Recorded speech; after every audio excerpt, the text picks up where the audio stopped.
Gulistan news देख रहे हैं। मैं हूं आपके साथ सौरभ चौधरी। जम्मू और कश्मीर के इस बुलेटिन में आपका स्वागत है। जम्मू कश्मीर में लगातार कोरोना के मामले बढ़ रहे हैं और केंद्र शासित जम्मू कश्मीर में कोरोना संक्रमण के बढ़ते मामलों के बीच संक्रमितों की मौत की संख्या बढ़ना प्रशासन की चिंता बढ़ा रही है।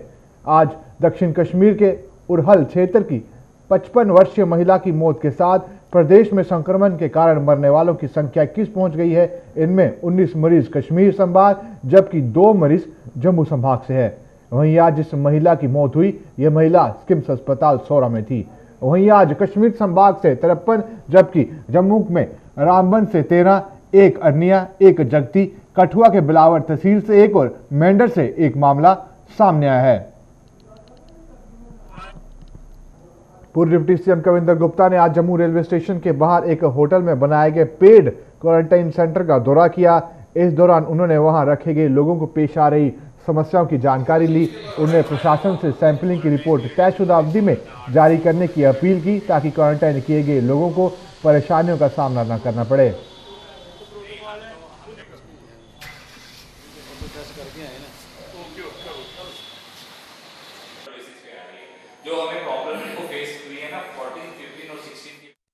सरकार द्वारा बाहरी राज्यों से आए अपने नागरिकों को क्वारंटाइन सेंटर में हर तरह की सुविधा देने के दावे किए जा रहे हैं, लेकिन सरकार के दावों में कितना दम है, इसकी तस्वीर देखने को मिली रियासी में नवोदय विद्यालय में बनाए गए क्वारंटाइन सेंटर में।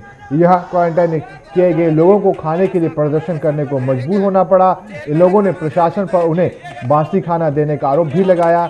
इन लोगों के मुताबिक उन्हें घटिया किस्म का खाना दिया जा रहा है और वो भी उन्हें समय पर नसीब नहीं होता। यहाँ पीने के पानी की भी कोई व्यवस्था नहीं है, जिसके चलते उन्हें पानी भी खरीद कर पीना पड़ रहा है। इसके अलावा इस सेंटर में साफ सफाई की भी कोई व्यवस्था नहीं है और शौचालयों में भी गंदगी फैली हुई है।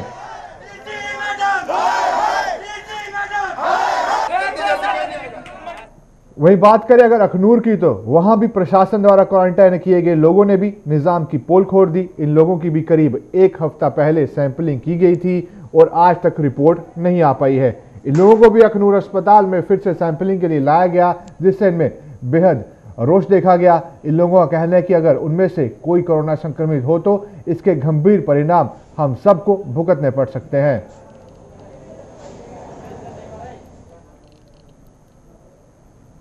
वहीं प्रशासन की बदनिजामी का खामियाजा आरसपुरा के स्कॉच में बनाए गए क्वारंटाइन सेंटर में रखे गए लोगों को भी भुगतना पड़ रहा है। यहां क्वारंटाइन किए गए लोगों का आरोप है कि पिछले 8 दिनों से वो यहां पड़े हुए हैं और सैंपलिंग होने के बावजूद उनकी रिपोर्ट अभी तक जारी नहीं की गई।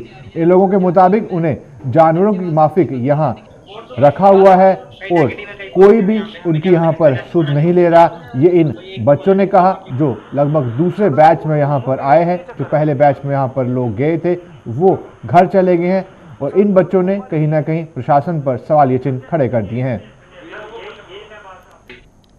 वहीं कोरोना महामारी के इस दौर में भी अपने फर्ज को बखूबी अंजाम दे रहे पीडब्ल्यू विभाग के मुलाजिमों को कोरोना से सुरक्षित रखने के लिए आयुष विभाग आगे आया है। आयुष विभाग ने कठुआ में आज पीडब्ल्यूडी के मुलाजिमों में रोग प्रतिरोधक क्षमता यानी इम्यूनिटी बढ़ाने की दवाएं वितरित की। इस दौरान डॉक्टर ने आयुष मंत्रालय द्वारा जारी दिशा निर्देशों से भी वहां मौजूद मुलाजिमों को अवगत कराया।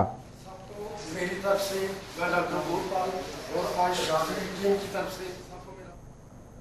लॉकडाउन के चौथे चरण में सरकार द्वारा भले ही कुछ रियायतें देकर लोगों को राहत पहुंचाई गई है, लेकिन जम्मू के ऐतिहासिक रघुनाथ बाजार के दुकानदारों ने इन रियायतों के बावजूद वो बेबस नजर आ रहे हैं। रघुनाथ बाजार में जहां दुकानदारों और ग्राहकों को गाड़ी पार करने की इजाजत नहीं दी जा रही, वहीं पर्यटकों पर निर्भर दुकानें भी नहीं खुल पाई है, क्योंकि मौजूदा समय में लॉकडाउन के चलते पर्यटन कारोबार का भी भंटादार होकर रह गया है। दूसरी ओर जो दुकानें खुली है उनके मालिक एकदम से इतनी रियायतें मिलने से खुश नजर नहीं आ रहे। उनका कहना है कि कोरोना महामारी अभी पूरी तरह से खत्म नहीं हुई है, लिहाजा प्रशासन को रघुनाथ बाजार सिलसिलेवार ढंग से खोलना चाहिए था या फिर दुकानें खोलने की अवधि में कटौती की जानी चाहिए थी। दूसरी ओर पब्लिक ट्रांसपोर्ट बंद होने से दुकानों पर काम करने वाले मुलाजिम भी अपने काम पर नहीं पहुंच पा रहे।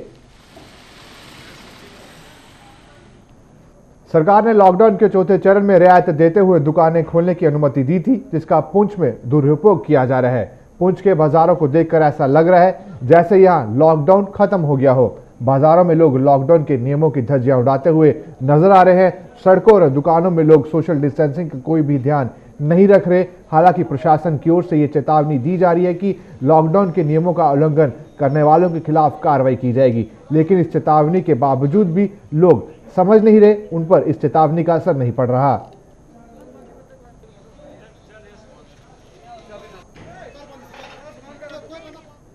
Waste Pakistani refugee action committee के प्रतिनिधिमंडल ने लब्बाराम गांधी की अगुवाई में उपराज्यपाल गिरीश चंद्र मुर्मू से मुलाकात की।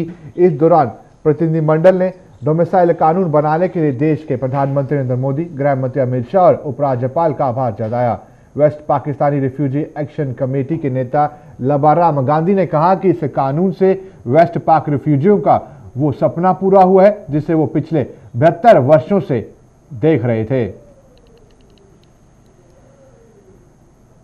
जम्मू कश्मीर के उधमपुर में ट्रक चालकों ने आज एक बार फिर विरोध प्रदर्शन किया। प्रदर्शनकारियों ने अपनी मांग के समर्थन में नारे भी लगाए। उन्होंने कहा कि हमें यहां रोक कर आखिर क्यों रखा गया है, हमें वजह बताई जाए। उन्होंने आरोप लगाया कि यातायात पुलिस द्वारा उन्हें जानबूझकर रोका गया है। ये आरोप उन्होंने वहां पर विभाग पर लगाए और लोग लगातार जिला प्रशासन से कह रहे हैं कि अगर इन्हें जाने नहीं दिया गया तो ये लोग प्रदर्शन करते रहेंगे, अपना प्रदर्शन जताते रहेंगे।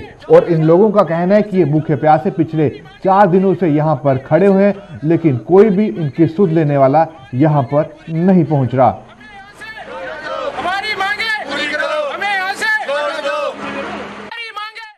जम्मू कश्मीर के उधमपुर में रेडी फेरी यूनियन ने आज प्रदर्शन किया और मांग की कि हमारी रेडियो को लगाने दिया जाए, क्योंकि प्रशासन ने बाजारों को खोलने का समय तय किया था जिसके अनुसार रेडियां लगाई गई, लेकिन इन लोगों की रेडियो को जब्त कर लिया गया और आरोप लगाया गया कि ये लोग भीड़ इकट्ठा कर रहे हैं, जबकि इन लोगों ने कहा कि ऐसा कुछ नहीं है।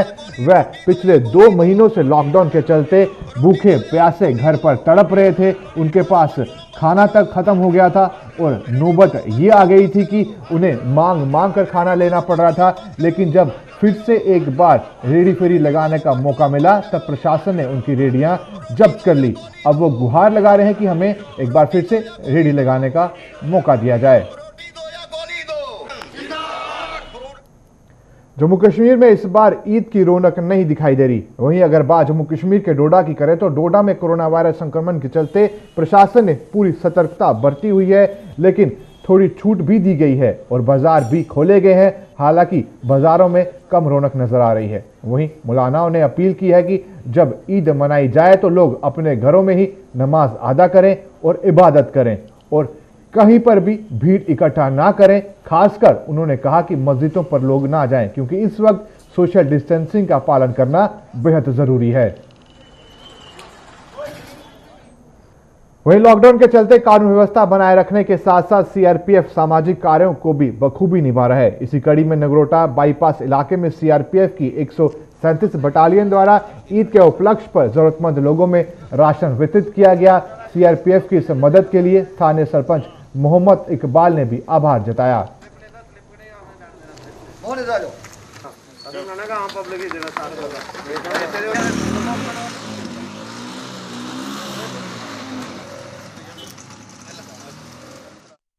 All India confederation of SC/ST OBC organisation ने आज सरकार के सामने अपनी मांगों का पिटारा खोला। जम्मू में आयोजित एक प्रेस कॉन्फ्रेंस के दौरान कन्फेडरेशन के राज्य प्रधान RK कलसोत्रा ने सरकार से प्रमोशन में आरक्षण के साथ साथ राजनीतिक आरक्षण सहित कई अन्य मांगे रखी। जम्मू में कनाल रोड के साथ सटे लाजपत नगर इलाके में आज एक सोप फैक्ट्री में लगी आग ने भारी तबाही मचाई। इस आग ने साथ सटे कुछ गोदामों में भी आग लगा दी, इन्हें गोदामों को भी अपनी चपेट में ले लिया। इस आग में प्लास्टिक और कंबलों के एक गोदाम सहित वेल्डिंग वर्कशॉप को भी नुकसान पहुंचा। इसकी जानकारी मिलते ही दमकल की गाड़ियां मौके पर पहुंची और इस आग पर काबू पाया। गनीमत यह रही कि इस घटना में कोई जानी नुकसान नहीं हुआ। यह आग कैसे लगी, पुलिस इसकी तहकीकात कर रही है।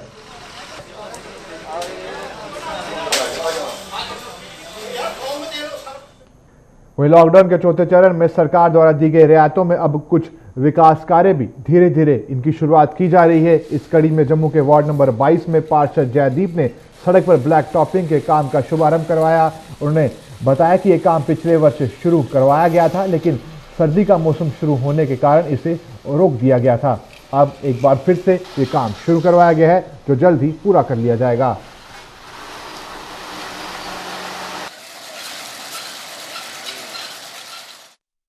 गन्ना उत्पादकों के बाद अब कोरोना का काला साया आम उत्पादकों पर पड़ रहा है। आम उत्पादकों के मुताबिक लॉकडाउन के दौरान उनकी आम की पैदावार के लिए कोई भी खरीदार नहीं मिल रहा। जिस आम के बाग की पैदावार 20 लाख में बिकती थी, उसे आज 5 लाख का खरीदार भी नहीं मिल पा रहा। आम उत्पादकों को अब ये भय सता रहा है कि अगर लॉकडाउन का सिलसिला इसी तरह से जारी रहा तो आम की पैदावार का हर्ष भी गन्ने की तरह हो जाएगा। वहीं लॉकडाउन के दौरान सब्जी उत्पादकों को मंडियों में जाकर पैदावार बेचने की छूट भले ही दे दी गई हो, लेकिन इसके बावजूद भी आरसपुरा के उत्पादकों को सब्जी के खरीदार नहीं मिल रहे। सब्जी उत्पादकों के मुताबिक लॉकडाउन के दौरान उनकी मेहनत का फल मिलना तो दूर रहा, सब्जी की खेती के लिए किया गया खर्च भी हाथ पे नहीं आ पा रहा।